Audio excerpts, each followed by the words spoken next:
वाक्यांडकोशं हरितोपलाभम्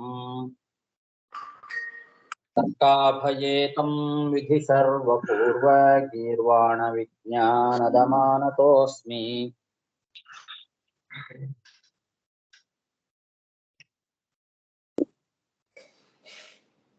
प्रथमो हनुमान् नाम द्वितीयो भीमयेव च पूर्णप्रज्ञस्तृतीयस्तु भगवत्कार्यसाधकः बुद्धिर्बलं यशोधैर्यं निर्भयत्वम् अरोगता अजाड्यं वाक्पटुत्वं च हनूमत्स्मरणाद् भवेत् पृथ्वीमण्डलमध्यस्थाः पूर्णबोधमतानुगाः वैष्णवा विष्णुहृदयाः तान्नमस्ये गुरुन् मम जन्माद्यस्य यतोऽन्वयादितरतश्चार्थेष्वभिज्ञस्वराट् तेने ब्रह्महृदाय आदिकवये मुह्यन्ति यं सूरयः तेजो वारिमृदां यथा विनिमयो यत्र त्रिसर्गो मृषा धाम्ना स्वेन सदा निरस्तकुहकं सत्यं परं धीमहि सृष्टिस्थित्यप्येहानियतिदृशितमो बन्धमोक्षाश्च यस्मात् तस्य श्रीब्रह्मरुद्रप्रभृतिसुरनरद्वीषशत्रुरात्मकस्य विष्णोर्व्यस्ताः समस्ताः सकलगुणनिधिः सर्वदोषव्यपेतः पूर्णानन्दो व्ययो यो गुरुरपि परमः चिन्तयेतं महान्तम् यं प्रव्रजन्तमनुपेतमपेतकृत्यं द्वैपायनो विरहकातर आजुहाव पुत्रेति तन्मयतया तरवोऽपि नेदुः तं सर्वभूतहृदयं मुनिमानतोऽस्मि श्रीगुरुभ्यो नमः हरिः ओम् ಶ್ರೀಮದ್ಭಾಗವತದ ಚತುರ್ಥ ಸ್ಕಂಧದ 12ನೇ ಅಧ್ಯಾಯದಲ್ಲಿ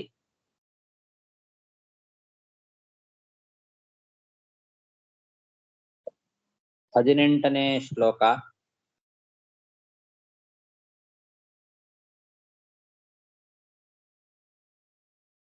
ಭಕ್ತಿಂ ಹರೋ ಭಗವತಿ ಪ್ರವಹನ್ನಜಸ್ರಂ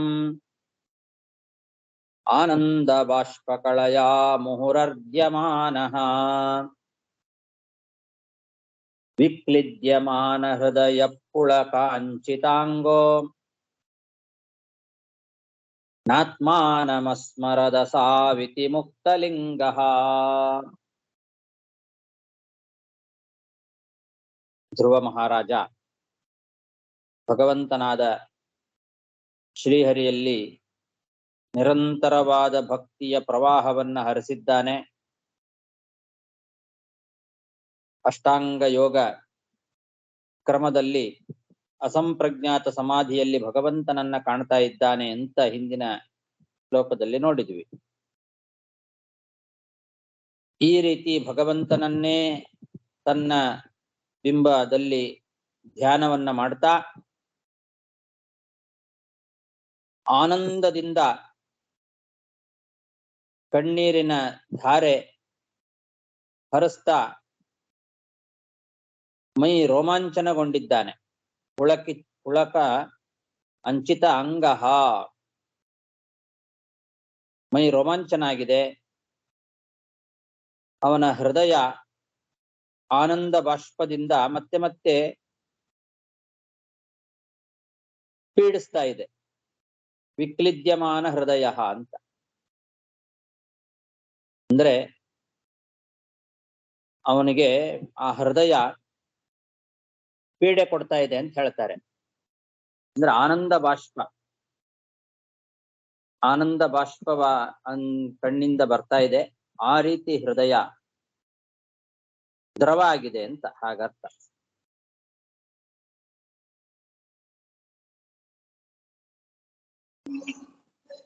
ಮತ್ತೆ ಮತ್ತೆ ಮುಹುಹು ಅರ್ಧ್ಯಮಾನ, ನೀರಾಗಿದೆ ಅಂತೇವಲ್ಲ, ಹೃದಯ ಕರಗಿ ನೀರಾಗಿ ಹೋಗಿದೆ.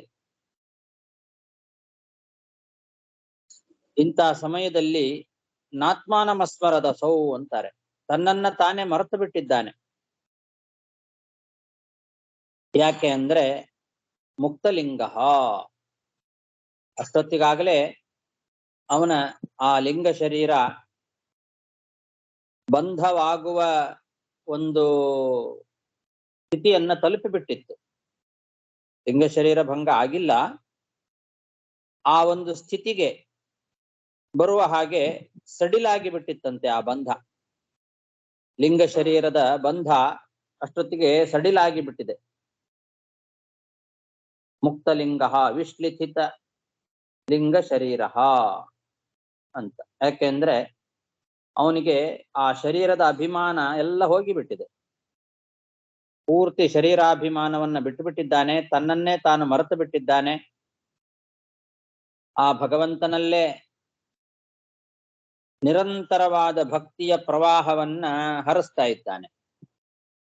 ಹಾಗಾಗಿ ಮುಕ್ತಲಿಂಗ, ಅವನ ಆ ಒಂದು ಶರೀರಾಭಿಮಾನ ಅದು ಎಲ್ಲ ಹೋಗಿಬಿಟ್ಟಿದೆ.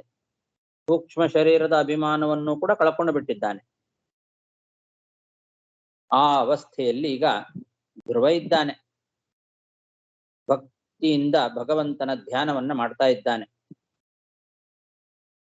ಭಕ್ತಿಂ ಹರೋ ಭಗವತಿ ಪ್ರವಹನ್ ಅಜಸ್ರಂ ಆನಂದ ಬಾಷ್ಪಕಳಯಾ ಮುಹುರರ್ದ್ಯಮಾನಃ ವಿಕ್ಲಿದ್ಯಮಾನ ಹೃದಯ ಪುಳಕಾಂಚಿತಾಂಗೋ ನಾತ್ಮಾನಮಸ್ಮರದ ಸಾವಿತಿ ಮುಕ್ತಲಿಂಗಃ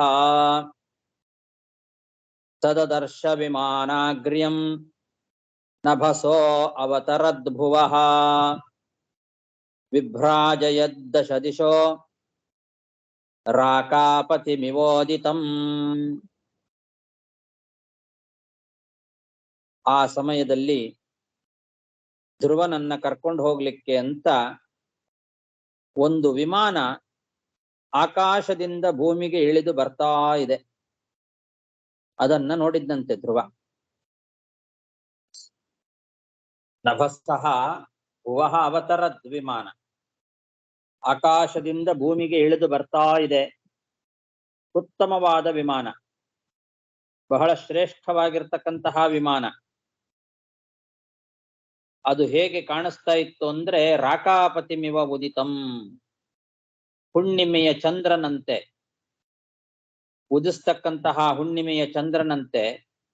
ದಶ ದಿಶಃ ವಿಭ್ರಾಜಯತ್, 10 ದಿಕ್ಕುಗಳನ್ನು ಬೆಳಗುತ್ತಾ ಬರ್ತಾ ಇದೆ. ಅದ್ಭುತವಾದ ಒಂದು ವಿಮಾನ. ಅದರ ಪ್ರಕಾಶ 10 ದಿಕ್ಕಿಗೂ ಬೆಳಗಿದೆ.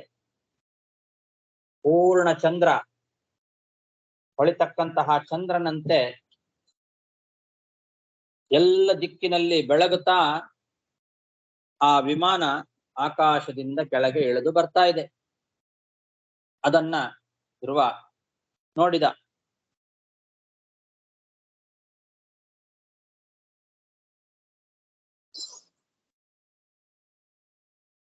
ಸದದರ್ಶ ವಿಮಾನಾಗ್ರ್ಯಂ ನಭಸೋವತರದ್ಭುವಃ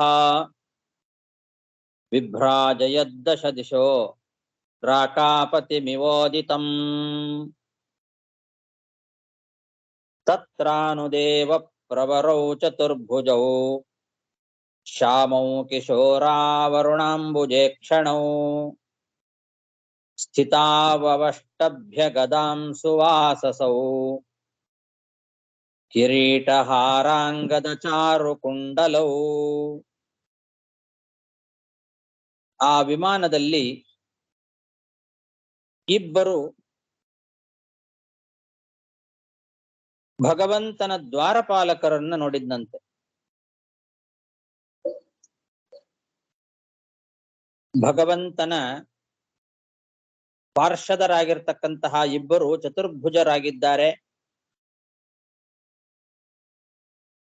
ಶ್ಯಾಮಲ ವರ್ಣದವರಾಗಿದ್ದಾರೆ. ಕಿಶೋರೌ ಅಂದ್ರೆ ಒಳ್ಳೆ ತರುಣರು, ಇಬ್ಬರು ಒಳ್ಳೆ ಹುಡುಗರು, ತಾರುಣ್ಯಾವಸ್ಥೆಯಲ್ಲಿರ್ತಕ್ಕಂತಹ ಹುಡುಗರು. ಅರುಣ ಅಂಬುಜೇಕ್ಷಣೌ, ಕೆಂಪಾದ ತಾವರೆಯನ್ನ ಹೋಲ್ತಕ್ಕಂತಹ ಕಣ್ಣಿನವರು, ಕಮಲದಂತೆ ಕೆಂಪಾದ ಕಣ್ಣು, ಒಳ್ಳೆ ವಸ್ತ್ರವನ್ನ ಉಟ್ಟುಕೊಂಡಿದ್ದಾರೆ, ಕಿರೀಟವನ್ನ ಹಾಕೊಂಡಿದ್ದಾರೆ, ಹಾರವನ್ನ ಹಾಕೊಂಡಿದ್ದಾರೆ, ಅಂಗದ ಧಾರಣೆ ಮಾಡಿದ್ದಾರೆ, ಸುಂದರವಾದ ಕಿವಿಗೆ ಕುಂಡಲಗಳನ್ನ ಧಾರಣೆ ಮಾಡಿದ್ದಾರೆ, ಗದೆಯನ್ನ ಊರಿ ನಿಂತುಕೊಂಡಿದ್ದಾರೆ. ಅಂತಹ ಇಬ್ಬರು ದೇವಪ್ರವರು, ಭಗವಂತನ ಪಾರ್ಷದರಾಗಿರ್ತಕ್ಕಂತಹ ಉತ್ತಮ ದೇವತೆಗಳನ್ನ ಆ ವಿಮಾನದಲ್ಲಿ ನೋಡಿದ ಧ್ರುವ. ಅವರಿಬ್ರು ವಿಮಾನವನ್ನ ತಗೊಂಡು ಬಂದಿದ್ದಾರೆ. ವಿಮಾನವನ್ನ ನೋಡಿದ. ಆ ವಿಮಾನದಲ್ಲಿ ಆ ಇಬ್ಬರು ವಿಷ್ಣು ಪಾರ್ಷದರನ್ನ ನೋಡಿದ. ದೇವಪ್ರವರೌ, ದೇವಶ್ರೇಷ್ಠರು, ಚತುರ್ಭುಜವು 4 ಕೈಗಳುಳ್ಳವರು, ಶ್ಯಾಮೌ ಅಂದ್ರೆ ಶ್ಯಾಮವರ್ಣದವರು, ಕಿಶೋರೌ ನವ ತರುಣರು, ಅರುಣಾಂಬುಜೇಕ್ಷಣವು ಕೆಂಪಾದ ಕಮಲದ ಅಂತೆ ಕಣ್ಣುಗಳುಳ್ಳ ಇರ್ತಕ್ಕಂಥವರು, ಚಿತಾವಷ್ಟಭ್ಯ ಗದೌ ಗದಾಂ ಗದೆಯನ್ನ ನೆಲದ ಮೇಲೆ ಊರಿದ್ದಾರೆ, ಸುವಾಸಸ ಒಳ್ಳೆ ಬಟ್ಟೆಯನ್ನ ಧಾರಣೆ ಮಾಡಿದ್ದಾರೆ, ಕಿರೀಟ, ಹಾರ, ಅಂಗದ ಮತ್ತು ಚಾರು ಕುಂಡಲ ಅವುಗಳನ್ನ ಧಾರಣೆ ಮಾಡಿದ್ದಾರೆ. ಅಂತಹ ಇಬ್ಬರು ವಿಷ್ಣು ಪಾರ್ಷದರನ್ನ ಆ ವಿಮಾನದಲ್ಲಿ ನೋಡ್ತಾ ಇದ್ದಾನೆ ಧ್ರುವ. ತತ್ರಾನುದೇವ ಪ್ರವರೌ ಚತುರ್ಭುಜೌ ಶ್ಯಾಮೌ ಕಿಶೋರಾವರುಣಾಂಬುಜೇಕ್ಷಣೌ ಸ್ಥಿತಾವಷ್ಟಭ್ಯ ಗದಾಂ ಸುವಾಸಸೌ ಕಿರೀಟಹಾರಾಂಗದ ಚಾರು ಕುಂಡಲೌ.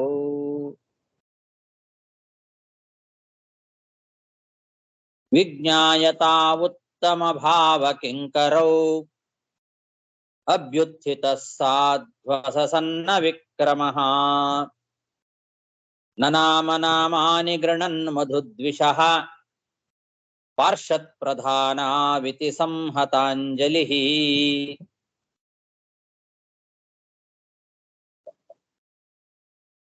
ಧ್ರುವ ಆ ಇಬ್ಬರು ಭಗವಂತನ ಸೇವಕರನ್ನ ನೋಡಿದ ತಕ್ಷಣದಲ್ಲೇನೆ ಎದ್ದು ನಿಂತು ತಾವು ಭಗವಂತನ ಶ್ರೇಷ್ಠ ದ್ವಾರಪಾಲಕರು ತಾನೆ ಅಂತ ಕೇಳಿದ್ನಂತೆ. ಅವರನ್ನ ನೋಡಿದ ತಕ್ಷಣದಲ್ಲೇ ಗೊತ್ತಾಯ್ತು ಅವನಿಗೆ ಇವರು ಭಗವಂತನ ದ್ವಾರಪಾಲಕರು ಅಂತ ಗೊತ್ತಾಗಿದೆ. ಅವರನ್ನ ಕಂಡ ತಕ್ಷಣದಲ್ಲೇ ವಿಷ್ಣು ಪಾರ್ಷದರು, ವಿಷ್ಣು ಭಕ್ತರು, ವಿಷ್ಣುವಿನ ದ್ವಾರಪಾಲಕರು ಬಂದಿದ್ದಾರೆ ಅಂತ ಹೇಳಿ ಕೈ ಮುಗಿದು ಭಗವಂತನ ನಾಮಗಳನ್ನ ಉಚ್ಚಾರ ಮಾಡ್ತಾ ನಮಸ್ಕಾರವನ್ನ ಮಾಡಿದ್ನಂತೆ. ಅವರೇ ಭಗವಂತನ ನಾಮಗಳನ್ನ ಉಚ್ಚಾರ ಮಾಡ್ತಾ ಬರ್ತಾ ಇದ್ದಾರೆ. ಅವರಿಗೆ ಸಲ್ಲಿಸಬೇಕಾದಂತಹ ಎಲ್ಲ ರೀತಿಯಾದ ಸತ್ಕಾರಗಳನ್ನ ಸಂಭ್ರಮದಲ್ಲಿ ಮಾಡಬೇಕಾಗಿತ್ತು. ಆದರೆ ಆ ಭಗವಂತನ ನಾಮಗಳನ್ನ ಉಚ್ಚಾರ ಮಾಡ್ತಾ ಭಗವಂತನಲ್ಲೇ ಮನಸ್ಸನ್ನ ಇಟ್ಟ ಆ ಧ್ರುವನಿಗೆ ಅದು ಮರ್ತೇ ಹೋಗಿತ್ತು ಅಂತ ಹೇಳ್ತಾರೆ.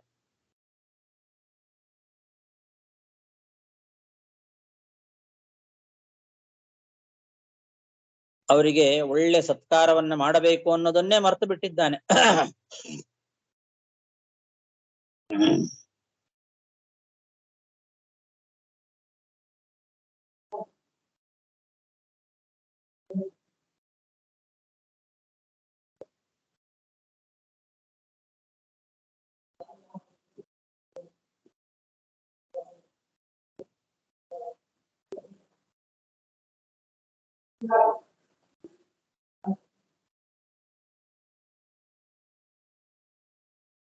ಸಾಧ್ವಸ ಸನ್ನ ವಿಕ್ರಮ ಅಂತನ್ನೋದಕ್ಕೆ ಆಗರ್ಥ.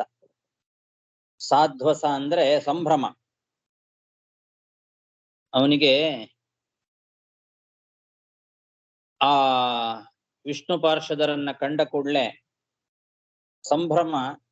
ಅದರಿಂದ ಅವರಿಗೆ ಸಲ್ಲಿಸಬೇಕಾದ ಯಾವ ಒಂದು ಪ್ರವೃತ್ತಿ ಇದೆ, ವಿಕ್ರಮ ಅಂದ್ರೆ ಹಾಗೆ ಪ್ರವೃತ್ತಿ, ಅವರಿಗೆ ಸಲ್ಲಿಸಬೇಕಾದ ಪೂಜಾ ಸಾಧನ ಪ್ರವೃತ್ತಿ ವಿಶೇಷ, ಅದನ್ನ ಸಣ್ಣ ಅಂದ್ರೆ ಮರೆತು ಬಿಟ್ಟಿದ್ದ ಅಂತ ಅರ್ಥ. ಯಾಕೆಂದ್ರೆ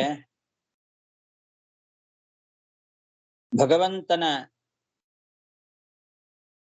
ಮಧುದ್ವಿಷ ಅಂದ್ರೆ ಮಧುದ್ವಿಟ್ಟಾಗಿರ್ತಕ್ಕಂತಹ ಭಗವಂತ, ಅವನ ನಾಮಾನಿ ಗೃಣನ್, ಆ ಭಗವಂತನ ನಾಮಗಳನ್ನ ಹೇಳ್ತಾ ಹೇಳ್ತಾ ಬಾಯಲ್ಲಿ ಉಚ್ಚಾರ ಮಾಡ್ತಾ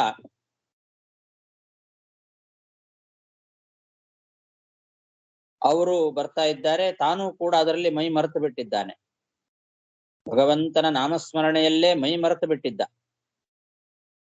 ಹಾಗಾಗಿ ಆ ವಿಷ್ಣು ಪಾರ್ಷದರು ಬಂದಾಗ ಅವರಿಗೆ ಸಲ್ಲಿಸಬೇಕಾದ ಯಾವ ಸತ್ಕಾರಗಳನ್ನು ಕೂಡ ಮಾಡಲಿಲ್ಲ, ಅವನು ಮರ್ತೇ ಬಿಟ್ಟಿದ್ದ. ನೀವು ಭಗವಂತನ ದ್ವಾರಪಾಲಕರು ತಾನೇ ಅಂತ ಕೇಳಿದ.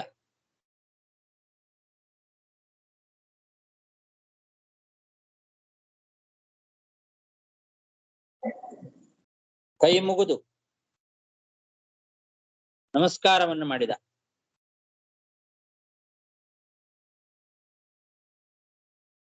ನಮಸ್ಕಾರ, ಒಂದು ನಿಮಿಷ.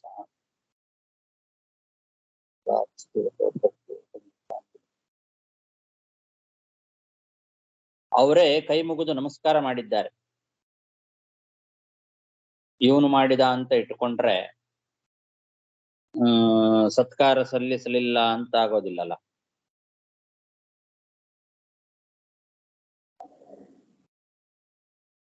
ಅವರು ಕೈ ಮುಗಿದು ನಮಸ್ಕಾರ ಮಾಡಿ ಭಗವಂತನ ನಾಮಗಳನ್ನ ಉಚ್ಚಾರ ಮಾಡ್ತಾ ಬಂದಿದ್ದಾರೆ.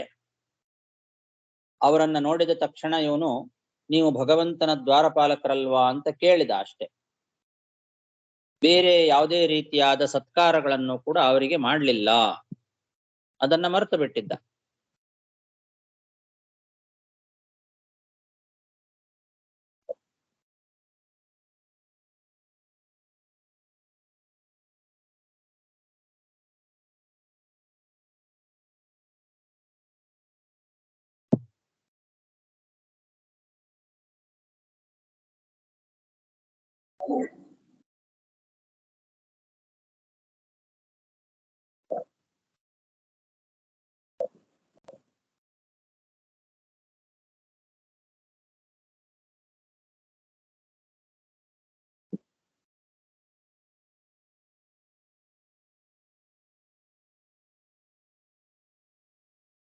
ನನಾಮ ಅಂತ ಬರೀತಾರೆ,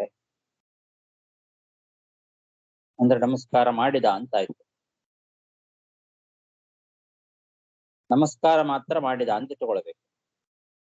ಎರಡನ್ನೂ ಬರೀತಾರೆ, ನನಾಮ ಅಂತನೂ ಬರೀತಾರೆ, ಆಮೇಲೆ ಸಾಧ್ವಸ ತನ್ನ ವಿಕ್ರಮ ಅನ್ನೋದಕ್ಕೆ ಸಂಭ್ರಮದಲ್ಲಿ ಅವರಿಗೆ ಸಲ್ಲಿಸಬೇಕಾದ ಪೂಜಾ ಸಾಮಗ್ರಿಗಳನ್ನ ಸಲ್ಲಿಸ್ಲಿಲ್ಲ ಅಂತ ಕೂಡ ಬರೀತಾರೆ. ಅಂದ್ರೆ ಕೇವಲ ನಮಸ್ಕಾರ ಮಾತ್ರ ಮಾಡಿದ ಅಂತ ಇಟ್ಟುಕೊಳ್ಬೇಕು.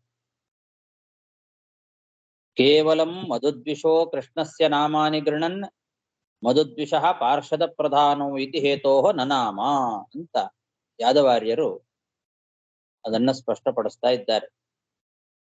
ಇವರು ಭಗವಂತನ ದ್ವಾರಪಾಲಕರು ಅಂತ ತಿಳಿದು ಅವರಿಗೆ ನಮಸ್ಕಾರವನ್ನ ಮಾತ್ರ ಮಾಡಿದ, ಬೇರೆ ಯಾವುದೇ ರೀತಿಯಾದ ಪೂಜಾ ಸಾಮಗ್ರಿಗಳನ್ನ ಅವರಿಗೆ ಸಲ್ಲಿಸ್ಲಿಲ್ಲ ಅಂತ ಹಾಗೆ ಇಟ್ಕೊಳ್ಬೇಕು.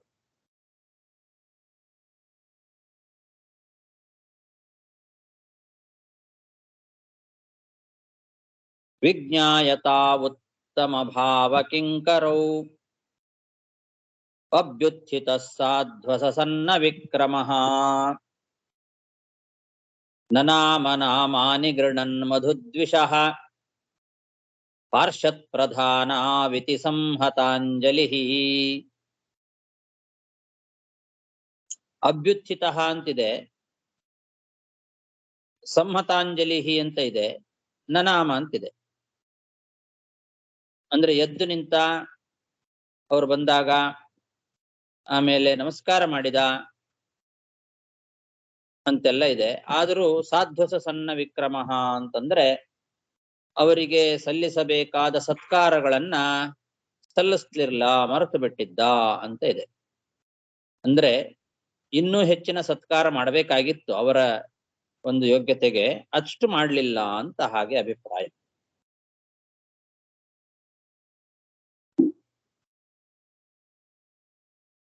ಅಷ್ಟು ಮಾಡಿದ, ಎದ್ದು ನಿಂತ, ನಮಸ್ಕಾರ ಮಾಡಿದ, ಭಗವನ್ ನಾಮಸ್ಮರಣೆಯನ್ನು ಅವ್ರ ಜೊತೆಯಲ್ಲಿ ತಾನೂ ಮಾಡಿದ.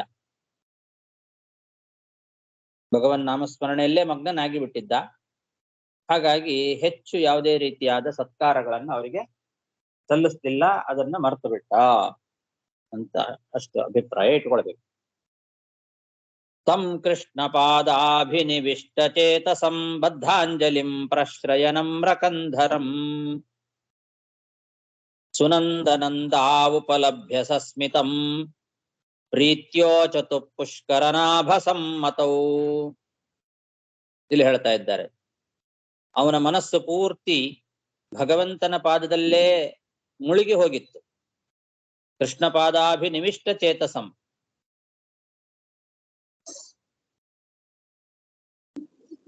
ವಿನಯದಿಂದ ಕೈ ಜೋಡಿಸಿ ನಿಂತಿದ್ದಾನೆ. ಬದ್ಧಾಂಜಲಿಂ, ಕೈ ಜೋಡಿಸಿ ನಿಂತುಕೊಂಡಿದ್ದಾನೆ. ಇವರು ವಿಷ್ಣು ಪಾರ್ಷದರು ಅಂತ ಗೊತ್ತಾಗಿದೆ. ಹಾಗಾಗಿ ಬಹಳ ವಿನಯಪೂರ್ವಕವಾಗಿ ಕೈ ಮುಗಿದು ನಿಂತುಕೊಂಡಿದ್ದಾನೆ ಧ್ರುವ. ಪ್ರಶ್ರಯ ನಮ್ರ ಕಂಧರಂ ಅಂದ್ರೆ ತಲೆ ಬಗ್ಗಿಸಿ ವಿನಯಪೂರ್ವಕವಾಗಿ ಕೈ ಮುಗಿದು ನಿಂತುಕೊಂಡು ಬಿಟ್ಟಿದ್ದಾನೆ. ಅವನ ಮನಸ್ಸು ಪೂರ್ತಿ ಭಗವಂತನ ಪಾದಗಳಲ್ಲೇ ನೆಟ್ಟು ಹೋಗಿಬಿಟ್ಟಿದೆ. ಆ ರೀತಿ ನಿಂತುಕೊಂಡಿದ್ದ ಅವನನ್ನ ವಿಷ್ಣು ಪಾರ್ಷದರಾಗಿರ್ತಕ್ಕಂತಹ ಸುನಂದ ಮತ್ತು ನಂದ ಅವರಿಬ್ರು ಕೂಡ ನೋಡಿದ್ರು, ನಕ್ಕರು, ಪ್ರೀತಿಯಿಂದ ಅವನಿಗೆ ಈ ಮುಂದೆ ಹೇಳುವ ಮಾತುಗಳನ್ನ ಹೇಳಿದ್ರು. ಪ್ರೀತ್ಯಾ ಊಚತು ಪುಷ್ಕರ ನಾಭ ಸಮ್ಮತೌ. ಆ ಭಗವಂತನ ಪಾರ್ಷದರವರು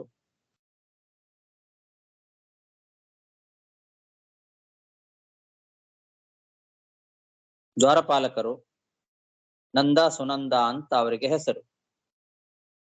ಆ ಸುನಂದ ನಂದರು ಈ ರೀತಿ ಕೈಜೋಡಿಸಿ ನಿಂತಹ ಧ್ರುವನನ್ನ ಕುರಿತು ಈ ಮುಂದೆ ಹೇಳುವ ಮಾತುಗಳನ್ನ ಹೇಳ್ತಾ ಇದ್ದಾರೆ. ತಂ ಕೃಷ್ಣ ಪಾದಾಭಿನಿವಿಷ್ಟ ಚೇತಸಂ ಬದ್ಧಾಂಜಲಿಂ ಪ್ರಶ್ರಯನಮ್ರಕಂಧರಂ ಸುನಂದನಂದಾವುಪಲಭ್ಯ ಸಸ್ಮಿತಂ ಪ್ರೀತ್ಯೋಚತು ಪುಷ್ಕರನಾಭ ಸಮ್ಮತೌ. ಸುನಂದನಂದಾವೂಚತು ಭೋ ಭೋ ರಾಜನ್ ಸುಭದ್ರಂ ತೇ ವಚೋ ವೋ ವಹಿತಂ ಶೃಣು ಯಪ್ಪಂಚವರ್ಷಸ್ತಪಸಾ ಭವಾನ್ ದೇವಮತಿ ತೃಪತ್. ಸುನಂದ ಮತ್ತು ನಂದರು ಧ್ರುವ ಮಹಾರಾಜನನ್ನ ಕುರಿತು ಹೇಳ್ತಾ ಇದ್ದಾರೆ. ಭೋ ಭೋ ಭದ್ರ ಸುಭದ್ರಂತೆ, ಎಲೆ ಮಂಗಳಮೂರ್ತಿಯೇ ನಿನಗೆ ಅತ್ಯಂತ ಮಂಗಳವಾಗಲಿ ಅಂತಾರೆ ಮೊದಲು. ಸುಭದ್ರಂ ತೇ ಅಂದ್ರೆ ನಿನಗೆ ಮಂಗಳ ಆಗಲಿ. ಎಲೆ ರಾಜನೇ, ಭೋಭೋ ರಾಜನ್ ಸುಭದ್ರಂತೆ, ಎರಡು ಪಾಠ ಇದೆ. ಭೋಭೋ ಭದ್ರ ಸುಭದ್ರಂತೆ ಅಂತನೂ ಇದೆ, ಭೋಭೋ ರಾಜನ್ ಸುಭದ್ರಂತೆ ಅಂತನೂ ಇದೆ. ಭೋಭೋ ರಾಜನ್, ಎಲೆ ರಾಜನೇ, ಸುಭದ್ರಂತೆ ನಿನಗೆ ಮಂಗಳ ಆಗಲಿ ಅಂತ ಅರ್ಧಕ್ಕರ್ಥ. ಭೋಭೋ ಭದ್ರ ಸುಭದ್ರಂತೆ ಅಂತ ಇಟ್ಕೊಂಡ್ರೆ, ಎಲೆ ಭದ್ರ ಅಂದ್ರೆ ಮಂಗಳಕರನೇ, ಮಂಗಳಮೂರ್ತಿಯೇ, ಭದ್ರಂತೆ ಸುಭದ್ರಂತೆ ನಿನಗೆ ಮಂಗಳವಾಗಲಿ ಅಂತ.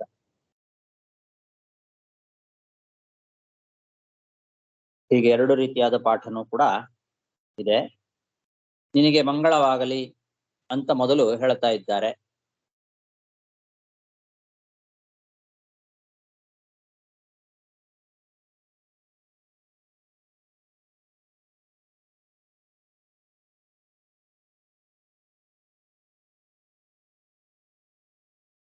ನಮ್ಮ ಮಾತನ್ನ ಕೇಳು ಅಂತಾರೆ. ವಹ ವಚಃ ಅವಹಿತಂ ಶೃಣು. ನಾವು ಏನು ಈ ಮುಂದೆ ಹೇಳ್ತೇವೆ ಆ ಮಾತನ್ನ ಕೇಳು. ನೀನು ಕೇವಲ 5 ವರ್ಷದವನಾಗಿ ಇದ್ದಾಗಲೇನೆ ತಪಸ್ಸಿನಿಂದ ಭಗವಂತನನ್ನ ಒಲಿಸಿಕೊಂಡವನು, ಭಗವಂತನನ್ನ ತೃಪ್ತಿಪಡಿಸಿದವನು. ನೀನು ಕೇವಲ 5 ವರ್ಷದವನಾಗಿದ್ದಾಗಲೇ ಭಗವಂತನನ್ನ ತೃಪ್ತಿಪಡಿಸಿ ಬಿಟ್ಟಿದ್ದಿ. ನಾವು ಹೇಳುವ ಈ ಮುಂದಿನ ಮಾತನ್ನ ಕೇಳು, ನಿನಗೆ ಒಳ್ಳೇದಾಗಲಿ, ಮಂಗಳ ಆಗಲಿ ಅಂತ ತಮ್ಮ ಮಾತನ್ನ ಆರಂಭ ಮಾಡ್ತಾ ಇದ್ದಾರೆ ಸುನಂದನಂದರು. ಭೋ ಭೋ ಭದ್ರ ಸುಭದ್ರಂ ತೇ ವಚೋ ವೋವಹಿತಂ ಶೃಣು.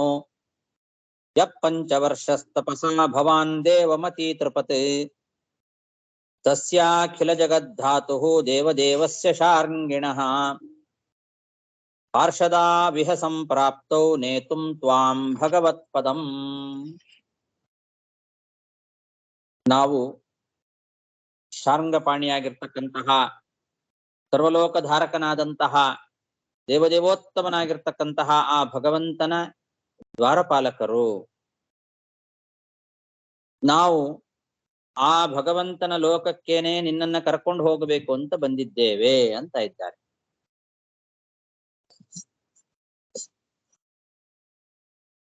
ಭಗವಂತನ ದ್ವಾರಪಾಲಕರು ನಾವು ಅಂತ ಹೇಳುವಾಗ, ಆ ತಮ್ಮ ಪರಿಚಯವನ್ನ ಮಾಡಿಕೊಳ್ಳುವಾಗ ಅಖಿಲ ಜಗದ್ಧಾತು ದೇವದೇವಸ್ಯ ಶಾರ್ಂಗಿಣಃ ಪಾರ್ಷದೌ ಅಂತಾರೆ.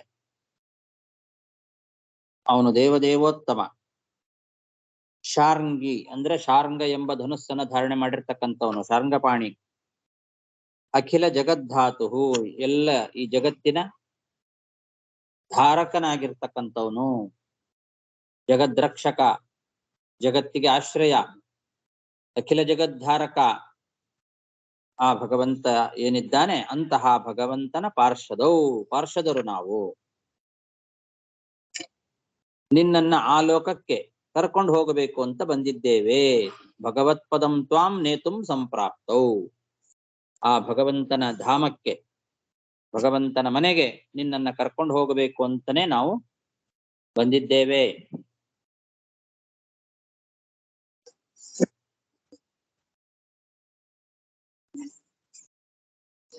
ತಸ್ಯಾಖಿಲ ಜಗದ್ಧಾತುಃ ದೇವದೇವಸ್ಯ ಶಾರ್ಂಗಿಣಃ. ಪಾರ್ಷದಾವಿಹ ಸಂಪ್ರಾಪ್ತೌ ನೇತುಂ ತ್ವಾಂ ಭಗವತ್ಪದಂ. ಸುದುರ್ಜಯಂ ವಿಷ್ಣುಪದಂ ಜಿತಂ ತ್ವಯಾ. ಯತ್ ಸೂರಯೋ ಅಪ್ರಾಪ್ಯ ವಿಚಕ್ಷತೆ ಪರಂ. ಆತಿಷ್ಠತಚ್ಚಂದ್ರ ದಿವಾಕರಾದಯೋ ಗ್ರಹರ್ಕ್ಷತಾರಾ ಪರ್ಯಂತಿ ದಕ್ಷಿಣಂ.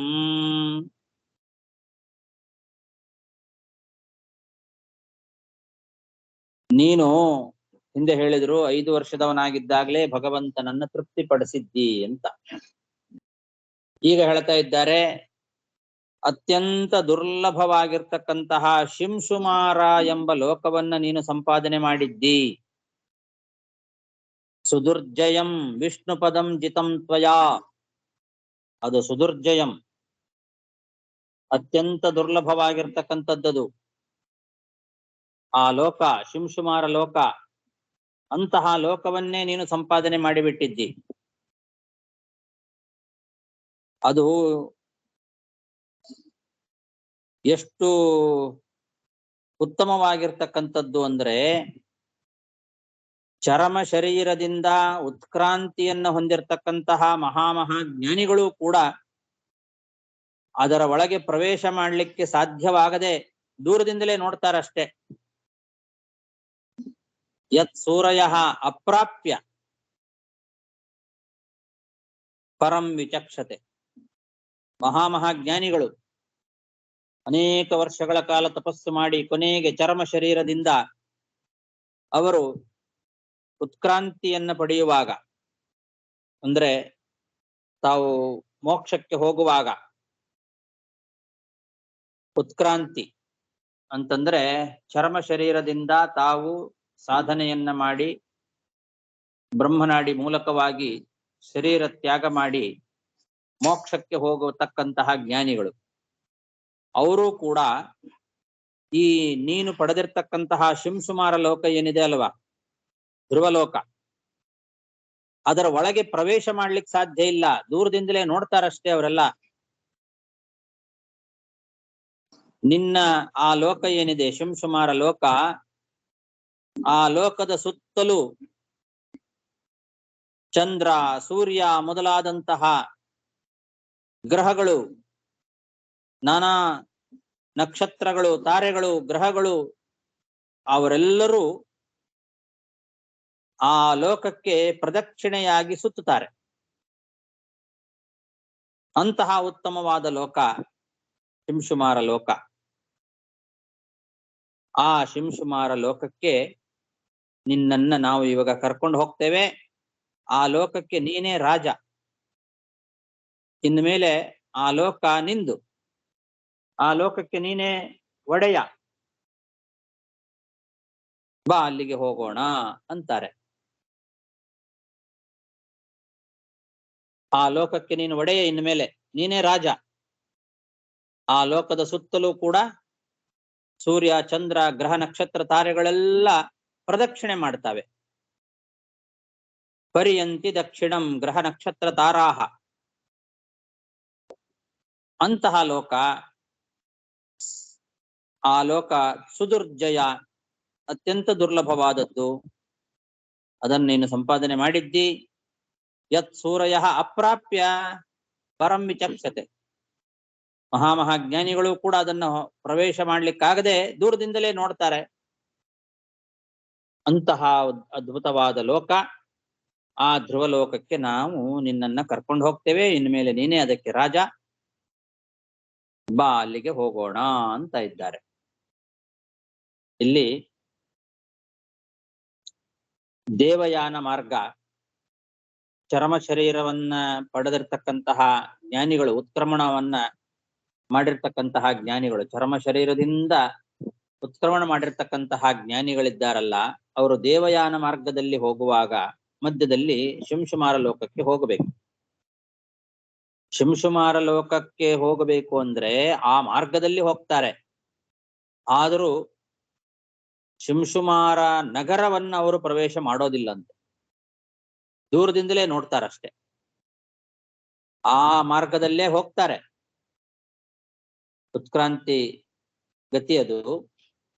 ಅದರಲ್ಲಿ ಹೋಗುವಾಗ ಮೋಕ್ಷಕ್ಕೆ ಹೋಗುವ ದಾರಿಯಲ್ಲೇ ಬರೋದಿದು ಶಿಂಸುಮಾರ ಲೋಕ. ಆದ್ರೆ ಅದರ ಒಳಗೆ ಪ್ರವೇಶ ಮಾಡೋದಿಲ್ಲ ಅಂತವರು, ದೂರದಲ್ಲೇ ಆ ನಗರವನ್ನ ನೋಡಿ ಹೋಗ್ತಾರೆ. ಅಂತಹ ನಗರಕ್ಕೆ ನೀನು ರಾಜ, ಅಲ್ಲಿಗೆ ನಾವು ನಿನ್ನನ್ನು ಕರ್ಕೊಂಡು ಹೋಗ್ಲಿಕ್ಕೆ ಬಂದಿದ್ದೇವೆ, ನಾವು ವಿಷ್ಣುದೂತರು, ಅಲ್ಲಿಗೆ ಹೋಗೋಣ ಬಾ ಅಂತ ಹೀಗೆ ಆ ವಿಷ್ಣುದೂತರು ಧ್ರುವನನ್ನ ಕರಿತಾ ಇದ್ದಾರೆ ಈ ಶ್ಲೋಕದಲ್ಲಿ. ಇಲ್ಲಿ ಸೂರಯ ಅಪ್ರಾಪ್ಯ ವಿಚಕ್ಷತೆ ಅಂತೇನಿದೆ, ಇದಕ್ಕೆ ಬೇರೆ ಬೇರೆ ವ್ಯಾಖ್ಯಾನಕಾರರು ತಪ್ಪಾಗಿ ಸ್ವಲ್ಪ ಅರ್ಥ ಮಾಡಿಕೊಂಡು ಬೇರೆ ಅಭಿಪ್ರಾಯವನ್ನ ವ್ಯಕ್ತಪಡಿಸಿದ್ದಾರೆ. ಜ್ಞಾನಿಗಳಾದ ಸಪ್ತರ್ಷಿಗಳು ಧ್ರುವಲೋಕದವರೆಗೆ ತಲುಪಬೇಕಾದರೆ ಅವರು ತಲುಪೋದಿಲ್ಲ ಅಂತೆ. ಅವರು ಸಪ್ತರ್ಷಿಗಳು ಕೂಡ, ಜ್ಞಾನಿಗಳಾದಂತಹ ಸಪ್ತರ್ಷಿಗಳು ಕೂಡ ಧ್ರುವಲೋಕದವರೆಗೆ ಅವರಿಗೆ ಹೋಗ್ಲಿಕ್ಕಾಗದೆ ಅದನ್ನ ಕೆಳಗಡೆಯಿಂದಲೇ ನೋಡ್ತಾರೆ ಅಂತ ವ್ಯಾಖ್ಯಾನ ಮಾಡಿದ್ದಾರೆ. ಯತ್ ಸೂರಯ ಅಪ್ರಾಪ್ಯ ವಿಚಕ್ಷತೆ ಅನ್ನೋದಕ್ಕೆ ಜ್ಞಾನಿಗಳಾದ ಸಪ್ತರ್ಷಿಗಳು ಕೂಡ ಧ್ರುವಲೋಕದವರೆಗೆ ಹೋಗ್ಲಿಕ್ಕಾಗದೆ ಅದನ್ನ ಕೆಳಗಡೆಯಿಂದಲೇ ನೋಡ್ತಾರೆ ಅಂತ. ಆದ್ರೆ ಸಪ್ತರ್ಷಿ ನಕ್ಷತ್ರಗಳು ಕೆಳಗೆ ಇದ್ದಾವೆ, ಧ್ರುವ ನಕ್ಷತ್ರ ಅದಕ್ಕಿಂತಲೂ ಮೇಲೆ ಇದೆ. ಈ ಅಭಿಪ್ರಾಯ ಇಲ್ಲಿಲ್ಲ. ಅವ್ರು ಹೇಳೋ ಪ್ರಕಾರ ಧ್ರುವ ನಕ್ಷತ್ರ ಮೇಲೆ ಇದೆ, ಸಪ್ತರ್ಷಿಗಳ ನಕ್ಷತ್ರ ಕೆಳಗೆ ಇದೆ ಅನ್ನೋ ಅಭಿಪ್ರಾಯವನ್ನ ಇಲ್ಲಿ ಹೇಳಲಿಕ್ಕೆ ಹೊರಟದ್ದಲ್ಲ. ಧ್ರುವಲೋಕವನ್ನ ಎಲ್ಲಾ ಜ್ಞಾನಿಗಳು ತಲುಪ್ತಾರೆ, ತಲುಪ್ಲಿಕ್ಕಾಗದೆ ಕೆಳಗಡೆಯಿಂದ ನೋಡ್ತಾರೆ ಅಂತ ಏನು ಹಾಗೆ ವ್ಯಾಖ್ಯಾನ ಮಾಡಬಾರದು. ಎಲ್ಲಾ ಜ್ಞಾನಿಗಳು ಅಲ್ಲಿ ತಲುಪ್ತಾರೆ. ಆದ್ರೆ ಆ ಲೋಕದಲ್ಲಿ ಧ್ರುವ ವಾಸ ಮಾಡುವ ಒಂದು ನಗರ ಇದೆ. ಆ ನಗರವನ್ನ ಪ್ರವೇಶ ಮಾಡಲಿಕ್ಕೆ ದೇವತೆಗಳಿಗೆ ಮಾತ್ರ ಸಾಧ್ಯ. ಬೇರೆ ಇನ್ಯಾರಿಗೂ ಸಾಧ್ಯ ಇಲ್ಲ. ಈ ಉತ್ಕ್ರಾಂತಿ ಗತಿಯಲ್ಲಿ ಹೋಗ್ತಕ್ಕಂತಹ ಜ್ಞಾನಿಗಳೆಲ್ಲ ಆ ಧ್ರುವ ವಾಸ ಮಾಡುವ ನಗರ ಏನಿದೆ ಒಳಗೆ ಶಿಂಶುಮಾರ ಲೋಕದಲ್ಲಿ ಧ್ರುವ ವಾಸ ಮಾಡುವ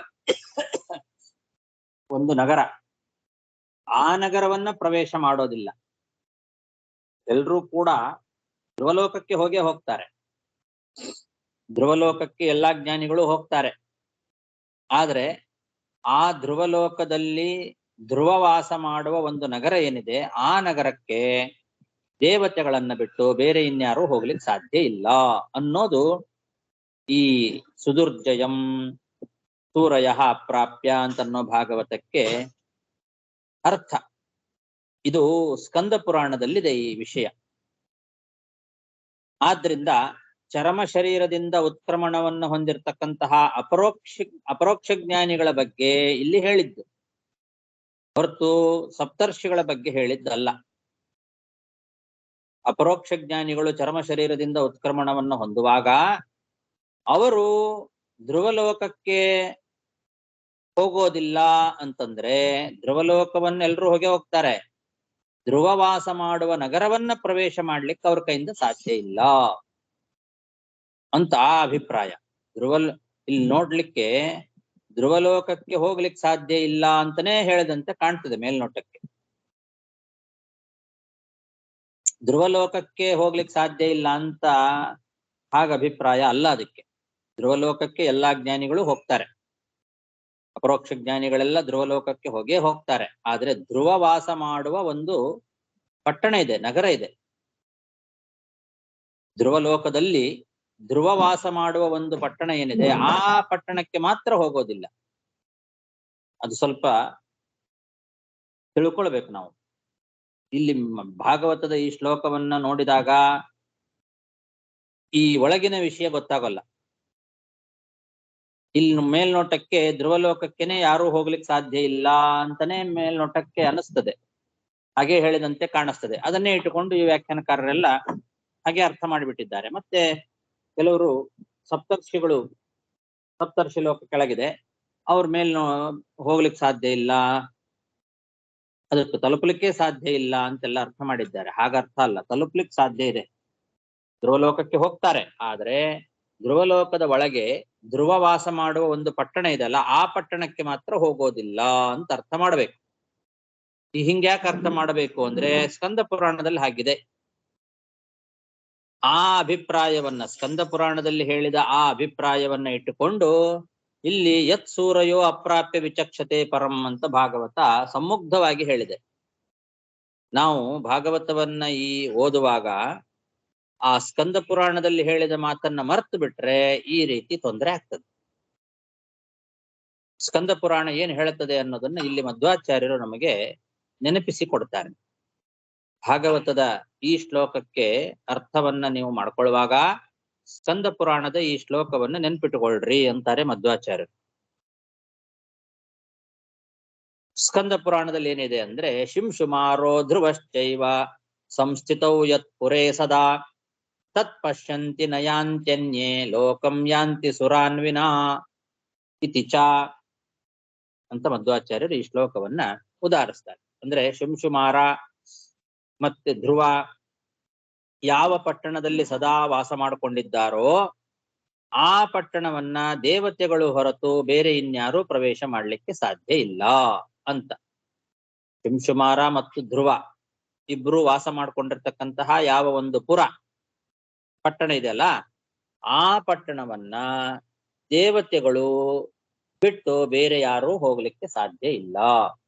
ಉಳಿದವರೆಲ್ಲ ಅಂದ್ರೆ ಅಪರೋಕ್ಷ ಜ್ಞಾನಿಗಳು, ಆ ಮಾರ್ಗದಲ್ಲಿ ಹೋಗ್ತಕ್ಕಂಥವರೆಲ್ಲ, ಉತ್ಕ್ರಾಂತಿಯಲ್ಲಿ ಹೋಗೋರು ದೂರದಿಂದಲೇ ನೋಡಬಹುದು. ತತ್ ಪಶ್ಯಂತಿ, ಎಲ್ರೂ ದೂರದಲ್ಲಿ ನೋಡ್ತಾರಷ್ಟೇ, ಒಳಗೆ ಹೋಗೋದಿಲ್ಲ. ಆದ್ರೆ ಎಲ್ಲರೂ ಕೂಡ ಶಿಂಶುಮಾರ ಲೋಕಕ್ಕೆ ಹೋಗಬಹುದು. ಆ ಶಿಂಶುಮಾರ ಲೋಕಕ್ಕೆ ಹೋಗ್ತಾರೆ. ಆ ಲೋಕದ ಒಳಗೆ ಶಿಂಶುಮಾರ ಮತ್ತು ಧ್ರುವ ವಾಸ ಮಾಡಿಕೊಂಡಿರುವ ಯಾವ ಒಂದು ಪಟ್ಟಣ ಇದೆ, ಆ ಪಟ್ಟಣದ ಒಳಗೆ ಪ್ರವೇಶ ಇಲ್ಲ ಅಷ್ಟೇ, ದೇವತೆಗಳಿಗೆ ಬಿಟ್ಟು ಅಂತಿದೆ.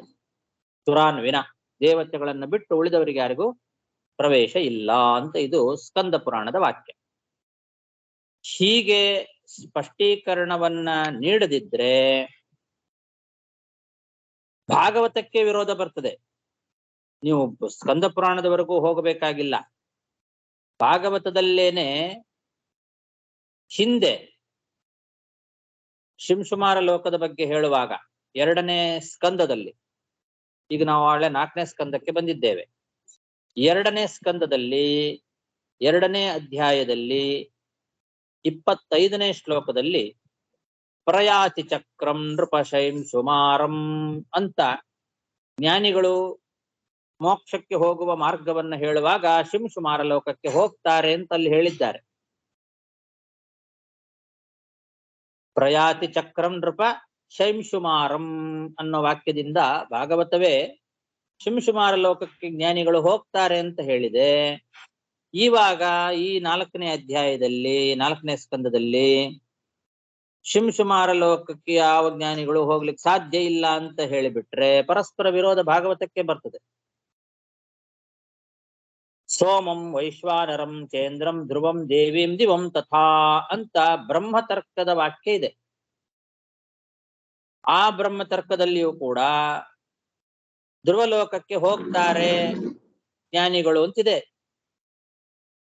ಯಾವ್ಯಾವ ಲೋಕಗಳನ್ನ ದಾಟಿ ಹೋಗ್ತಾರೆ ಜ್ಞಾನಿಗಳು ಮೋಕ್ಷಕ್ಕೆ ಹೋಗುವಾಗ ಅಂತ ಹೇಳುವಾಗ ಸೋಮಂ ವೈಶ್ವಾನರಂ ಚ ಇಂದ್ರಂ ಧ್ರುವಂ ದೇವೀಂ ದಿವಂ ತಥಾ ಅಂತ ಬ್ರಹ್ಮತರ್ಕ ಧ್ರುವಂ ಎಂಬುದಾಗಿ ಧ್ರುವಲೋಕವನ್ನ ಅವರು ಪಡಿತಾರೆ ಅಂತ ಇದೆ. ಹಾಗಾಗಿ ಬ್ರಹ್ಮತರ್ಕದ ವಾಕ್ಯ ಮತ್ತು ಸ್ಕಂದ ಪುರಾಣದ ವಾಕ್ಯ ಮತ್ತು ಭಾಗವತದಲ್ಲೇ ಬರ್ತಕ್ಕಂತಹ ಹಿಂದಿನ 2ನೇ ಸ್ಕಂದದಲ್ಲಿ ಬರ್ತಕ್ಕಂತಹ ವಾಕ್ಯ ಇವುಗಳನ್ನೆಲ್ಲ ವಿಚಾರ ಮಾಡಿದಾಗ ಯತ್ ಸೂರಯ ಅಪ್ರಾಪ್ಯ ವಿಚಕ್ಷತೆ ಪರಂ ಅನ್ನೋ ಈ ಶ್ಲೋಕದ ಅಭಿಪ್ರಾಯವನ್ನ ನಾವು ಹೇಳುವಾಗ ಹೇಗೆ ಹೇಳಬೇಕು? ಶಿಂಶುಮಾರ ಲೋಕಕ್ಕೆ ಯಾವ ಜ್ಞಾನಿಗಳು ಹೋಗ್ಲಿಕ್ಕೆ ಸಾಧ್ಯವೇ ಇಲ್ಲ ಅಂತ ಆ ರೀತಿ ಅರ್ಥ ಮಾಡಿದ್ರೆ ಎಲ್ಲ ಶಾಸ್ತ್ರಗಳ ವಿರೋಧ ಬರ್ತದೆ. ಅದಕ್ಕೆ ಶಿಂಶುಮಾರ ಲೋಕಕ್ಕೆ ಎಲ್ಲಾ ಜ್ಞಾನಿಗಳು ಹೋಗ್ತಾರೆ. ಆದರೆ ಅಲ್ಲಿ ಒಳಗೆ ಧ್ರುವ ಮತ್ತು ಶಿಂಶುಮಾರ ರೂಪಿಯಾದ ಭಗವಂತ ವಾಸ ಮಾಡುವ ಒಂದು ಜಾಗ ಇದೆ, ಪಟ್ಟಣ. ಆ ಪಟ್ಟಣಕ್ಕೆ ಮಾತ್ರ ಪ್ರವೇಶ ಮಾಡಲಿಕ್ಕೆ ದೇವತೆಗಳನ್ನ ಬಿಟ್ಟು ಬೇರೆ ಯಾರಿಗೂ ಸಾಧ್ಯ ಇಲ್ಲ. ಈ ಜ್ಞಾನಿಗಳಿಗೆಲ್ಲ ಅಪರೋಕ್ಷ ಜ್ಞಾನಿಗಳಿಗೆ, ಎಲ್ಲ ಅಪರೋಕ್ಷ ಜ್ಞಾನಿಗಳಿಗೂ ಆ ಧ್ರುವ ವಾಸ ಮಾಡುವ ಪಟ್ಟಣದ ಒಳಗೆ ಪ್ರವೇಶ ಇಲ್ಲ, ದೂರದಿಂದಲೇ ನೋಡ್ತಾರೆ. ಹೊರತು ಧ್ರುವಲೋಕಕ್ಕೆ ಹೋಗ್ಲಿಕ್ಕೆ ಸಾಧ್ಯ ಇಲ್ಲ ಅಂತ ಅರ್ಥ ಅಲ್ಲ. ಎಲ್ರೂ ಧ್ರುವಲೋಕಕ್ಕೆ ಹೋಗ್ತಾರೆ. ಹೋಗಿ ಅಲ್ಲಿಂದ ಮುಂದೆ ಲೋಕಗಳಿಗೆ ಹೋಗ್ತಾರೆ. ಧ್ರುವ ವಾಸ ಮಾಡುವ ಪಟ್ಟಣದ ಒಳಗೆ ಇವರಿಗೆ ಯಾರಿಗೂ ಪ್ರವೇಶ ಇಲ್ಲ. ಅಂತಹ ಉತ್ತಮವಾದ ಪಟ್ಟಣಕ್ಕೆ ನೀನೇ ರಾಜ, ಇನ್ನು ಮುಂದೆ ನೀನು ಅಲ್ಲಿ ವಾಸ ಮಾಡಬೇಕು, ನಿನ್ನನ್ನು ಅಲ್ಲಿಗೆ ಕರ್ಕೊಂಡು ಹೋಗ್ತೇವೆ ಬಾ ಅಂತ ವಿಷ್ಣು ಪಾರ್ಷದರು ಧ್ರುವನಿಗೆ ಹೇಳ್ತಾ ಇದ್ದಾರೆ ಎಂಬುದಾಗಿ ವಿದುರನಿಗೆ ಮೈತ್ರೇಯರು ತಮ್ಮ ಪ್ರವಚನವನ್ನ ಮುಂದುವರಿಸ್ತಾ ಇದ್ದಾರೆ. ಸುದುರ್ಜಯಂ ವಿಷ್ಣು ಪದಂ ಜಿತಂ ತ್ವಯಾ ಯತ್ ಸೂರಯೋ ಪ್ರಾಪ್ಯ ವಿಚಕ್ಷತೆ ಪರಂ ಆತಿಷ್ಠತ ಚಂದ್ರ ದಿವಾಕರಾದಯೋ ಗ್ರಹರ್ಕ್ಷತಾರಾ ಪರ್ಯಂತಿ ದಕ್ಷಿಣಂ. ಶ್ರೀಕೃಷ್ಣಾರ್ಪಣಮಸ್ತು.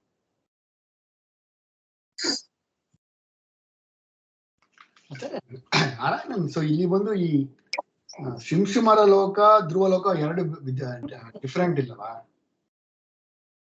ಎರಡು ಒಂದೇ ಅನ್ನೋ ರೀತಿಯಲ್ಲೇ ಹೇಳ್ತಾ ಇದ್ದಾರೆ ಇಲ್ಲಿ ಅವಾಗಿಂದನೂ ಕೂಡ. ಓಕೆ, ಶಿಂಶುಮಾರ ಲೋಕವೇ ಧ್ರುವ ಲೋಕ ಅಂತಾನೆ ಅಭಿಪ್ರಾಯದಲ್ಲಿ ಅವಾಗಿಂದ ಹೇಳ್ತಾ ಇದ್ದಾರೆ. ನೀವು ಹೇಳಿಲ್ಲ 2:25 ಅದು ಇದೆಯಾ ಬುಕ್ಕು? ಅಲ್ಲಿ ಇದೆಯಾ ಇಲ್ವಾ? ನೀವು ನೋಡಿರ್ತೀರಿ ಅನ್ಕೊಂಡೆ ನಾನು. ಒಂದೊಂದು ಇದೆ ಆ ಬುಕ್. ನಿಮ್ಗೆ ಏನ್ ಕಳ್ತಾನೆ ವ್ಯಾಖ್ಯಾನದಲ್ಲಿ ಕೊಟ್ಟಿದ್ದಾರೆ ಒಂದು ಕ್ರಮ. ನಾನು ತೆಗೆದಿಲ್ಲ, ಇಲ್ಲ ನನ್ನ ಹತ್ರ. ನೀವು ಹೇಳಿ. ಓಕೆ, ಅದು ನೀವು ಇಟ್ಟಿರ್ತಾನ, ನಂಗೆ ಹೋದ್ರೆ ಅರ್ಥ ಅಲ್ಲ, ಸೊ ಅಂತ ಕೇಳಿಲ್ಲ. ನೀವು ಓದಿ ಹೇಳಿ, ಏನ್ ಸಂಶಯ ಏನಿದೆ? ವೈಶ್ವಾನರ ಲೋಕಾತ್ ಉದಗತಾತ್ ಉಪರಿ ಹರೇಹೇ ಶಿಂಶುಮಾರ ಚಕ್ರಂ ಹಾಕಿದ್ದಾರೆ. ಲೋಕಾತ್ ಉದಸ್ತಾತ್ ಉಪರಿಹಿ ಹರೇಹೇ ಶಿಂಶುಮಾರ ಚಕ್ರಂ ಶಿಂಶುಮಾರ ಸ್ವರೂಪಂ ಪ್ರಾಯಾತಿ ಇತಿ ಅನ್ವಯಃ ಅಲ್ಲಿ ಕೊಟ್ಟಿದ್ದಾರೆ. ಸೊ ಅಲ್ಲಿ ವೈಶ್ವಾನರಕ್ಕೆ ಮೇಲೆ ಬಂದು ಶಿಂಶುಮಾರ ಲೋಕ ಇದೆ, ರೈಟ್? ಅದು ಹೌದು, ಅದರಲ್ಲಿ ಎಂತ ಇದು ಇಲ್ಲ, ತೊಂದರೆ ಇಲ್ಲ ನಮಗೆ. ಶಿಂಶುಮಾರ ಲೋಕ ಧ್ರುವ ಲೋಕಕ್ಕಿಂತ ಬೇರೆ ಅಂತ ಹೇಳ್ತಕ್ಕಂತ ಏನಾದ್ರು ಸಂಶಯ ಬಂತ ನಿಮ್ಗೆ? ಎಲ್ಲಾದ್ರೂ ವಾಕ್ಯಗಳಿದೆಯಾ? ನಾನು ನನ್ನ ಬರ್ಕೊಂಡಿಟ್ಟಿದ್ದೆ. ನಾ ಹೇಗೆ ಆದಿತ್ಯ ಮಂಡಲ, ಅದಕ್ಕೆ ಮೇಲೆ ಸೋಮ ಮಂಡಲ, ಅದಕ್ಕೆ ಆಮೇಲೆ ಬಂದು ವೈಶ್ವಾನರ ಲೋಕ, ಅದಕ್ಕೆ ಆಮೇಲೆ ಶಿಂಶುಮಾರ ಲೋಕ, ಇಂದ್ರ ಲೋಕ, ಆಮೇಲೆ ಧ್ರುವ ಲೋಕ ನಾ ಬರ್ಕೊಂಡಿಟ್ಟಿದ್ದೇನೆ. ನೀವ್ ಹೇಳಿದ ಪಾಠದ ಕ್ರಮ ನಾ ತಪ್ಪಾಗ ಕೂಡ ಬರ್ಕೊಂಡ್ರು ಅಂತ ಕೇಳ್ತಾನೆ. ಸೊ ಈ ತರ ನೀವು ಅದನ್ನ ನೀವು ಎಲ್ಲಿ ನೋಡ್ಕೊಂಡು ಬರ್ಕೊಂಡ್ರಿ? ಹಾಗೆ 25ನೇ ಶ್ಲೋಕ ನೀವು ಹೇಳಿರಲ್ಲ, ನೋಡಿ ಬರ್ಕೊಂಡ್ರೆ. ಅಲ್ಲಿ ಹೇಳುವಾಗ ಹಾಗೆ ಅಲ್ಲಿ ಏನಾದ್ರು ವಾಕ್ಯಗಳಿದೆಯಾ? ನೋಡ್ತಾನೆ.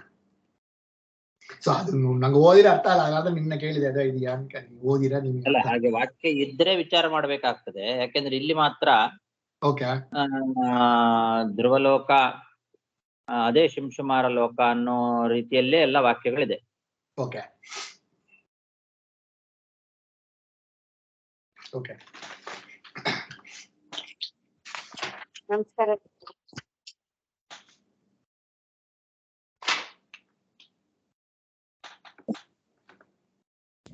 ಹರೇ ಶ್ರೀನಿವಾಸ. ನಮಸ್ಕಾರ ಗುರುಗಳೇ. ನಮಸ್ಕಾರ. ಸ್ಕಂದ ಪುರಾಣದ ಈ ವಾಕ್ಯ